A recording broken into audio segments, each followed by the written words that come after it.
खबरों बढ़ते आगे। उत्तर प्रदेश पुलिस भर्ती परीक्षा से जुड़ी इस वक्त की बड़ी खबर सामने आ रही है।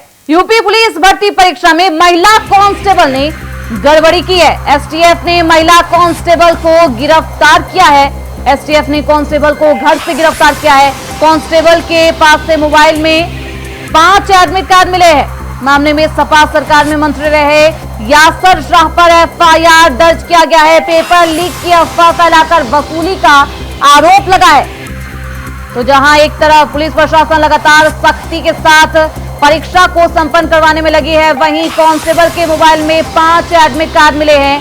पेपर लीक की अफवाह फैलाई जा रही थी और अफवाह को लेकर वसूली का भी आरोप लगाया गया है। समाजवादी पार्टी के मंत्री रहे यासर शाह पर एफआईआर दर्ज की गई है। पेपर लीक की अफवाह फैलाकर वसूली का भी आरोप। मामले में सपा सरकार में मंत्री रहे यासर शाह पर एफआईआर दर्ज। यूपी पुलिस भर्ती बोर्ड की तरफ से किया गया है ये मुकदमा।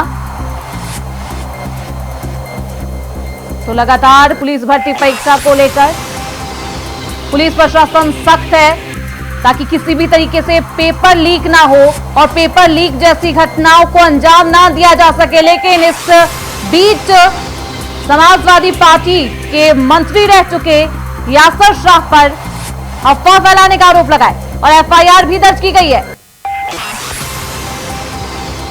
उत्तर प्रदेश पुलिस भर्ती परीक्षा से जुड़ी इस वक्त की अहम जानकारी हम आपको बता रहे हैं। यूपी पुलिस भर्ती परीक्षा में महिला कांस्टेबल ने गड़बड़ी की है। एसटीएफ ने महिला कांस्टेबल को गिरफ्तार कर लिया है। एसटीएफ ने कांस्टेबल को घर से गिरफ्तार किया है। कांस्टेबल के मोबाइल में 5 एडमिट कार्ड भी मिले हैं। मोबाइल में 5 एडमिट कार्ड मिले हैं और सपा सरकार में मंत्री रहे यासर शाह पर एफआईआर दर्ज किया गया है। पेपर लीक की अफवाह फैलाकर वसूली का यह आरोप लगाया गया है और उत्तर प्रदेश पुलिस भर्ती बोर्ड की तरफ से यह मुकदमा दर्ज किया गया है।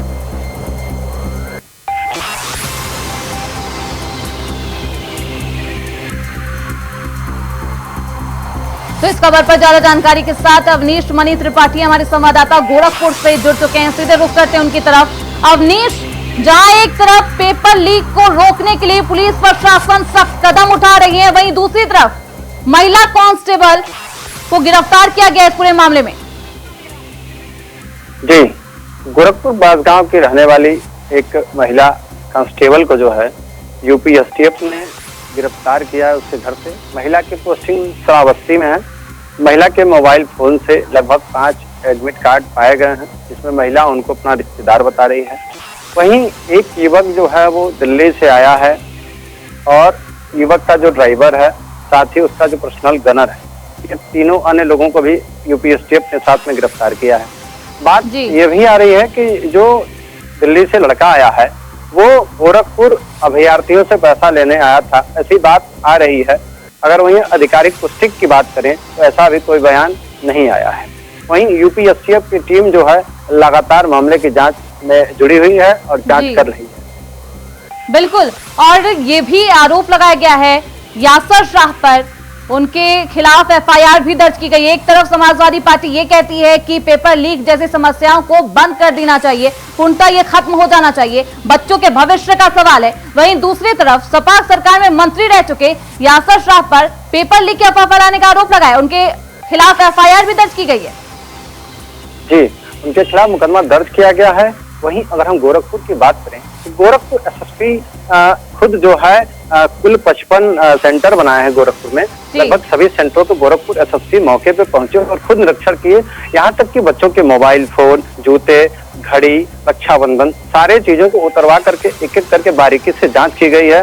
वहीं अगर हम बात करें जो 55 सेंटर बनाए गए हैं तो सेंटर से करीब 1 किलोमीटर की दूरी पे पुलिस बल तैनात किए गए थे। सुरक्षा कर्मी लगातार जो है लगे हुए थे और वहीं आने जाने वाले जो पथित थे उनको भी पुलिस वहीं 1 किलोमीटर के घेरे से घुमा दे रही थी। पुलिस की बैरिकेटिंग लगभग 1 किलोमीटर से की गई थी, क्योंकि गोरखपुर के एसएसपी ने बताया है कि अगर गोरखपुर की परीक्षा भर्तियों में किसी प्रकार की सेंध नहीं लगने दूंगा और उस पर जो है वो अगर ऐसा पाया गया तो उसके खिलाफ त्वरित कार्यवाही भी की जाएगी। गोरखपुर एसएसपी लगातार जो है सीसीटीवी अन्य तमाम चीजों से, ड्रोन कैमरे से जो लगातार सभी सेंटरों पर निगरानी बनाए हुए थे और एसएसपी का कहना है अगर इस तरह की कोई बात आती है तो उनके खिलाफ कार्यवाही की जाएगी।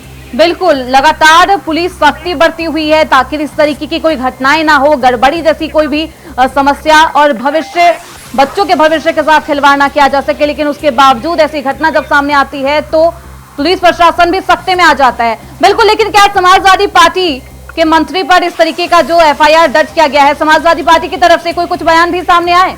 अवनीश, नहीं, जब से उनकी गिरफ्तारी हुई है, मुकदमा दर्ज हुए हैं, तब से किसी अन्य दल के या समाजवादी दल के या किसी भी दल के नेताओं का कोई बयान नहीं आया है, क्योंकि सबके मोबाइल फोन पे जो है लगातार पुलिस की निगरानी बनी हुई है। जैमर की व्यवस्था लगाई गई है, इलेक्ट्रॉनिक जितने भी उपकरण हैं उस पर भी पुलिस की निगरानी बनी हुई है। क्योंकि गोरखपुर में अभी जब पहले सत्र की जो परीक्षा छूटी है, वहाँ के बच्चों ने बताया थोड़ा पेपर कठिन था लेकिन परीक्षा बड़ा अच्छा हुआ है। बच्चों के चेहरे जो है साफ तौर पे झलक रहे थे और उन्होंने कहा कि परीक्षा में कोई गड़बड़ी नहीं है और बड़े सरलता पूर्वक से गोरखपुर में परीक्षा कराया गया है। गोरखपुर में आजमगढ़, बस्ती, गाजीपुर, बलिया, तमाम अन्य जिलों के जो है परीक्षार्थी जो है एग्जाम देने आए थे। वहीं दूसरी पाली का भी एग्जाम छूट गया है। बच्चों से बात करने का प्रयास किया गया, बच्चों ने बताया कि परीक्षा सुंदर हुई और परीक्षा में कोई धांधली या गड़बड़ी नहीं हुई। वहीं पिछली बार आपने जितनी बार भी देखा परीक्षाओं पर हम बात करें धांधली की बात आती रही, लेकिन इस बार गोरखपुर की अगर हम बात करें तो Gorakhpur Vipin Tanda SSP ADG zone लगातार जो है मौके पे बने हुए थे। वहीं आला अधिकारी भी बने हुए थे, पुलिस बल भी बने हुए थे, ताकि परीक्षा को सही तरीके से सुचारू ढंग से कराया जाए, ताकि कोई गड़बड़ी न हो। बिल्कुल अवनीश, गड़बड़ी को लेकर पुलिस तो सख्त है, लेकिन एसटीएफ महिला कांस्टेबल को गिरफ्तार करने के बाद आगे क्या कुछ कह रही है और क्या कुछ एक्शन लिया जा रहा है? हाँ, अगर हम महिला कांस्टेबल की बात करें तो एसटीएफ की जो टीम है उसको जांच कर रही है। अभी आधिकारिक कोई पुष्टि नहीं आई है, क्योंकि अभी अधिकारियों ने ये बताया है कि यह जांच का विषय है, जांच चल रहा है, अभी साफ तौर पे कुछ कहा नहीं जाएगा। वहीं एसएसपी ने गोरखपुर ने कहा कि इस बार गोरखपुर के किसी भी तरीके का सेंध नहीं लगने दिया जाएगा। अगर इस तरह की बात आती है तो उसके खिलाफ विधिक कार्रवाई की जाएगी। बहुत शुक्रिया अवनीश, इन तमाम जानकारियों के लिए। आप निगाह बनाए रखिए। तो लगातार मामले पे सरकार सख्त है, पुलिस प्रशासन सख्त है, ताकि किसी तरीके से पेपर लीक जैसी घटनाएं सामने ना आए।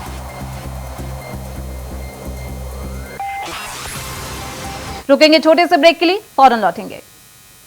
ब्रेक के बाद एक बार फिर से आप सभी का स्वागत है। खबरों में बढ़ते आगे। कांग्रेस के प्रदेश प्रभारी सचिन पायलट आज छत्तीसगढ़ दौरे पर आए। इस दौरान वे बलौदाबाजार हिंसा मामले में सेंट्रल जेल में बंद विधायक देवेंद्र यादव से मुलाकात की है। इसके साथ ही अन्य कार्यक्रमों में भी शामिल होंगे। सचिन पायलट एयरपोर्ट से सीधे सेंट्रल जेल जाकर देवेंद्र यादव से मिलते हैं। उसके बाद कांग्रेस मुख्यालय राजीव भवन में वरिष्ठ नेताओं के साथ चर्चा भी करेंगे। वहीं कल यानी कि 24 अगस्त को विधायक देवेंद्र यादव की गिरफ्तारी के खिलाफ कांग्रेस के प्रदर्शन में भी सचिन पायलट शामिल होंगे। तो आज कांग्रेस प्रदेश प्रभारी सचिन पायलट का छत्तीसगढ़ का दौरा है और छत्तीसगढ़ पहुंचते ही वो सबसे पहले देवेंद्र यादव से जेल में जाकर मुलाकात करते हैं और कल 24 अगस्त को विधायक देवेंद्र यादव की गिरफ्तारी के खिलाफ कांग्रेस के प्रदर्शन में सचिन पायलट शामिल होंगे। तो कांग्रेस प्रदेश प्रभारी सचिन पायलट का ये अहम दौरा माना जा रहा है। देवेंद्र यादव की गिरफ्तारी के बाद से ही सियासत तेज है। कांग्रेस तमाम आरोप लगा रही है भाजपा सरकार पर और विधायक देवेंद्र यादव से। ऐसे में सचिन पायलट जेल में बंद देवेंद्र यादव से मुलाकात करने के लिए पहुंचते हैं। बलौदाबाजार हिंसा मामले में जेल में बंद है देवेंद्र यादव।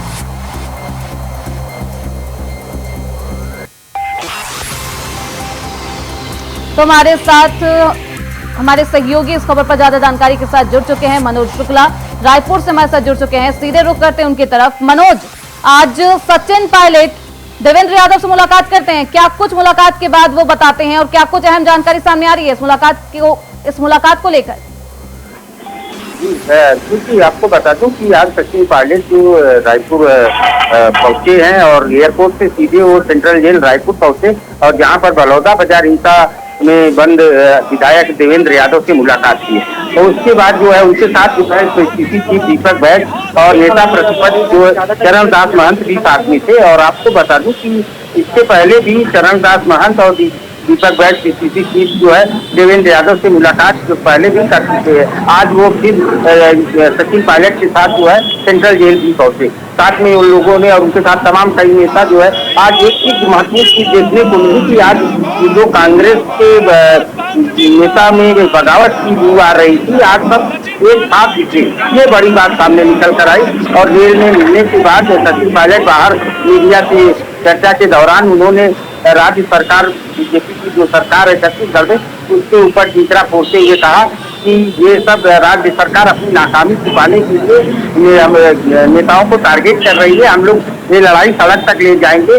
और आपको महत्वपूर्ण बात बता दूं कि कल इसी सिलसिले में विधायक देवेंद्र यादव की गिरफ्तारी को लेकर पूरे छत्तीसगढ़ में जिला मुख्यालयों पर कांग्रेस बड़ा प्रदर्शन भी करने वाली है, जिसमें रायपुर में जो सचिन पायलट भी शामिल होंगे। थी बिल्कुल, इस प्रदर्शन को लेकर क्या कुछ सुरक्षा व्यवस्था के लिहाज से तैयारी की गई है? क्योंकि कांग्रेस लगातार देवेंद्र यादव का बचाव और उनके पक्ष में बोलती हुई नजर आ रही है। कल प्रदर्शन भी होगा, तो क्या कुछ सुरक्षा व्यवस्था के लिहाज से तैयारी की गई? जी बिल्कुल श्रुति, आपको बता दूं कि आज छत्तीसगढ़ दौरे पे 3 दिन के दौरे पर गृह मंत्री अमित शाह भी रात 10 बजे रायपुर पहुंच जाएंगे। और ऐसे में सुरक्षा व्यवस्था की बात करें और कल कांग्रेस का बड़ा प्रदर्शन भी पूरे छत्तीसगढ़ में होने वाली है और गृह मंत्री की मौजूदगी और कांग्रेस का बड़ा प्रदर्शन पूरे छत्तीसगढ़ में, तो निश्चित रूप से सुरक्षा व्यवस्था की चाक चौबंद व्यवस्था देखी जा सकती है। सड़कों पर यहाँ पर तमाम जो है पुलिस फोर्स लगाए जा चुके हैं, मॉनिटरिंग हो रही है, गाड़ियों की चेकिंग भी यहाँ पर चालू हो चुकी है। तो ऐसे में निश्चित रूप से सुरक्षा व्यवस्था जो है चाक चौबंद देखने को मिलेगी। गृह मंत्री की मौजूदगी भी है और गृह मंत्री कल नक्सलवाद से बड़ी बैठक भी करने वाले हैं 7 राज्यों के डीजीपी और चीफ सेक्रेटरियों के साथ। तो निश्चित रूप से स्वाभाविक की बात है, सुरक्षा व्यवस्था पूरे छत्तीसगढ़ में हाई अलर्ट रखा जाएगा। जी बिल्कुल, गृह मंत्री का दौरा भी है, ये भी बेहद अहम है। और कल 24 अगस्त को प्रदर्शन भी किया जाएगा कांग्रेस की तरफ से। बहुत शुक्रिया मनोज शुक्ला जी आपका इन तमाम जानकारियों के लिए। आप निगाह बनाए रखिए। तो कल छत्तीसगढ़ में कांग्रेस देवेंद्र यादव के जेल में बंद होने को लेकर प्रदर्शन करती हुई नजर आएगी। खबरों में बढ़ते आगे, रांची से इस वक्त की अहम जानकारी सामने आ रही है। बीजेपी ने निकाली है युवा आक्रोश रैली। चुनावी वादों को याद दिलाने के लिए निकाली गई है ये रैली। बीजेपी युवा मोर्चा के लाखों कार्यकर्ता इस रैली में मौजूद है। मोरहाबादी मैदान में युवाओं का जमावड़ा, 2000 से ज्यादा पुलिस बल की तैनाती भी इस वक्त है। पुलिस ने बैरिकेडिंग लगाकर रोकने की कोशिश की है। चुनावी वादों को याद दिलाने की कोशिश की जा रही है इस रैली को निकालकर। पुलिस ने प्रदर्शनकारियों पर आंसू गैस के गोले भी दागे हैं और लगातार चुनावी वादों को याद दिलाने की कोशिश बीजेपी के द्वारा की जा रही है। बीजेपी ने ये युवा आक्रोश रैली निकाली है और सरकार को, यानी कि हेमंत सरकार को घेरने की कोशिश की गई है। तो पुलिस ने बैरिकेडिंग लगाकर रोकने की कोशिश की है। वाटर कैनन से पानी की बौछार की गई है इन युवाओं पर और आक्रोश रैली की तस्वीरें हैं जिसमें हेमंत सरकार को घेरा जा रहा है और उनको चुनावी वादे याद दिलाए जा रहे हैं जिन्होंने चुनाव के दौरान किए थे और अभी तक पूरे नहीं किए गए। झारखंड में चुनाव होने और उससे पहले चुनावी वादों को याद दिलाने के लिए ये रैली निकाली गई है।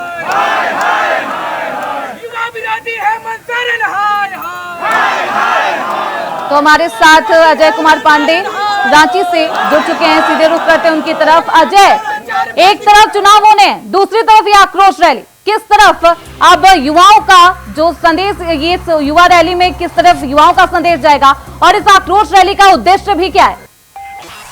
ठीक है, बिल्कुल निश्चित रूप से झारखंड में विधानसभा चुनाव होने हैं। वैसे में बीजेपी जो है सरकार पर जो है हमलावर है, वो आज जो है युवा आक्रोश रैली के माध्यम से सरकार को 2019 के चुनाव वादों को याद करवाया था।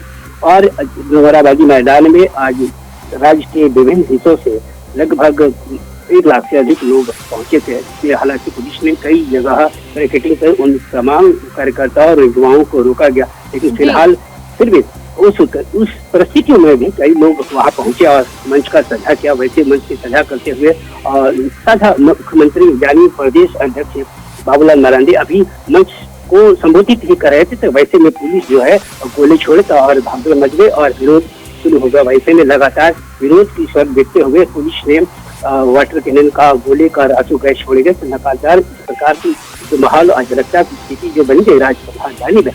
तो निश्चित बिल्कुल अजय, किन किन वादों को याद दिलाया जा रहा है? देखिए, जिस प्रकार से सरकार पिछली बार चुनाव के बादों में उन्होंने कहा था कि हम 5 लाख रोजगार हर साल देंगे, जिन बेरोजगारों को हम भत्ता देने की बात की, इस प्रकार से कई नीतियों को लेकर के भी उन्हें सरकार ने कहा था कि हम इस पर काम करेंगे। लेकिन साल बीत गए, उनकी आखिरी स्थिति में है वो अब कुछ ही समय बचे। वैसे में निश्चित लाजमी है कि युवाओं का अपनी जो मांग है और उनकी जो मांग है वो सड़क पर उतरने को मजबूर किया है। तो निश्चित रूप से ये मुझे लगता है कि आने वाला विधानसभा चुनाव में जिस प्रकार से युवाओं ने अपने आक्रोश को दिखाया है, तो मुझे लगता है कि आने वाले विधानसभा में युवा एक बड़ा नेतृत्व और नया एक मैंडेट देने का कार्य करेगा। बिल्कुल, एक बड़ी संख्या है युवाओं की, और ऐसे में युवा आक्रोश रैली बीजेपी के द्वारा निकाली गई है। बहुत शुक्रिया इन तमाम जानकारियों के लिए अजय। आप निगाह बनाए रखिए। तो 2000 से ज्यादा पुलिस बल भी इस युवा रैली को लेकर तैनात किए गए हैं। पुलिस ने बैरिकेडिंग लगाकर इन सभी को रोकने की कोशिश की है।